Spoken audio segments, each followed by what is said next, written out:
Hey, welcome back to the channel. In today's video, we are heading out into the Mojave Desert near Baker, California to explore some lava tubes. If you haven't already, make sure to subscribe and check the bell to be notified for future content. In this video, I'm going to show you how to get to the lava tubes and when is the best time to go and explore the lava tubes so that you get the beams of direct sunlight through the opening in the ceiling so you're able to get those epic Instagram photos, as well as discuss whether or not I would ride my motorcycle out to the lava tubes next time. So the way that you get to the lava tubes is you turn off of the interstate at Baker and head south into the Mojave Desert National Preserve. So let's first be clear that this day did not go as planned. We intended on riding the motorcycle out to the lava tubes. However, the Santa Ana winds had other plans. As we were headed out, there was very little winds, and it was an absolutely beautiful ride. Only thing that would have made it better is if we were on mountain twisties rather than the morning freeway. However, as we were headed up I-15 past Neely's Corner, the Santa Ana winds were screaming down the valley. The gusts started coming out of nowhere and we had to turn around. It was way too sketchy. So we decided to take the truck the next day. It was still windy, so we took the truck so that we wouldn't have to turn around because of wind if it was still really sketchy where the 15 meets the 215. So the whole way out there we were wishing we had ridden the bike because the wind wasn't really bad. That was until we got to the dirt section of the road. The whole thing was loose sand with very little of it being hard packed, so needless to say we were happy that we had driven the truck now. To have the whole dirt section be deep sand would not have been fun. What was fun, however, was my wife driving on the dirt road. This is great! You know, that's for me. This is like a death race. Woo!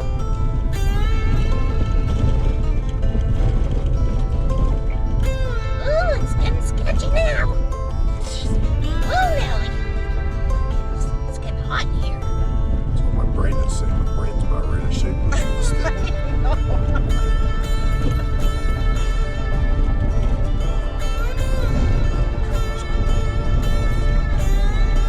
So as you're driving from the main paved road to the parking lot, you see multiple cinder cones to your left.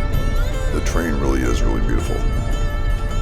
Only driven 2 miles?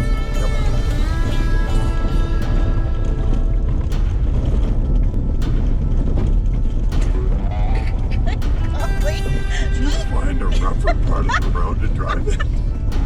Good golly, Miss Molly! This is grand!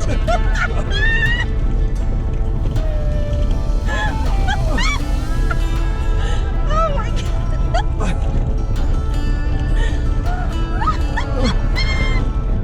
This is fantastic!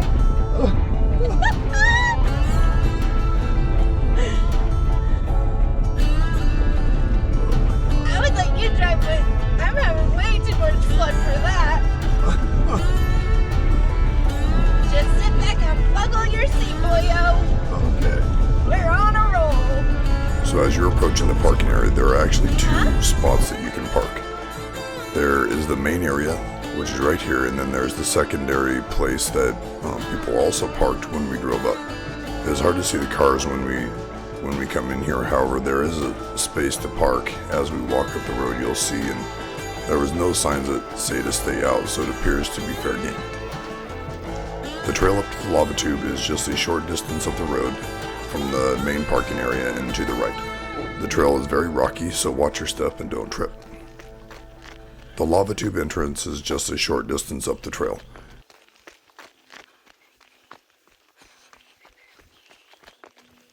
You then go down the ladder. Make sure to practice ladder safety and go down facing the stairs, as they are very small stairs, and if you fall, that would not end well for you. When you get to the bottom, you can only go one direction, so go to the right if you're facing the stairs.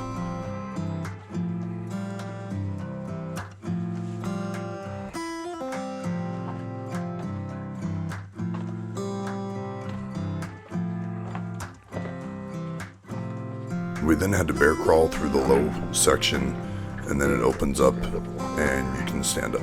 Just watch your head. When we went, it was late November, and it was around 11:30 in the morning. The sun was near its highest point for the day. However, we were disappointed when we got to the main cavern area because the sun was too low on the horizon to having direct sunlight enter the lava tube. When we come out, you'll see what I mean about placement of the sun in the sky. Also, the air in the lava tube is very still, so there is no dust, and so when we initially tried to do our get our pictures with our lights, there was no fog or any dust. Also, the air in the lava tube is very still, so we had to kick up some dust in order to see the light beams in the cavern from our headset. Next time we come here, we will come later in the spring so that the sun is higher in the sky and we'll have the direct sunbeams coming through the hole in the ceiling.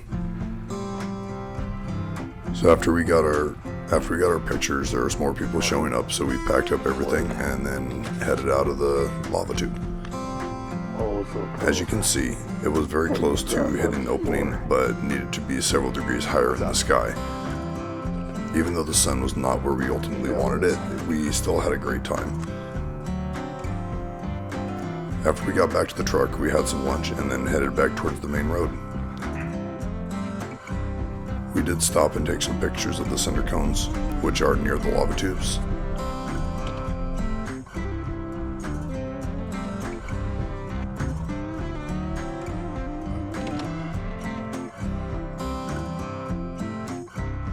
There's also some neat old corrals out just off the dirt road.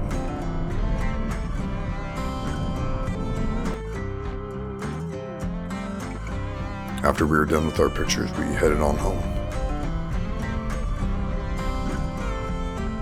Thank you again for watching, and make sure to subscribe and check the bell for future content.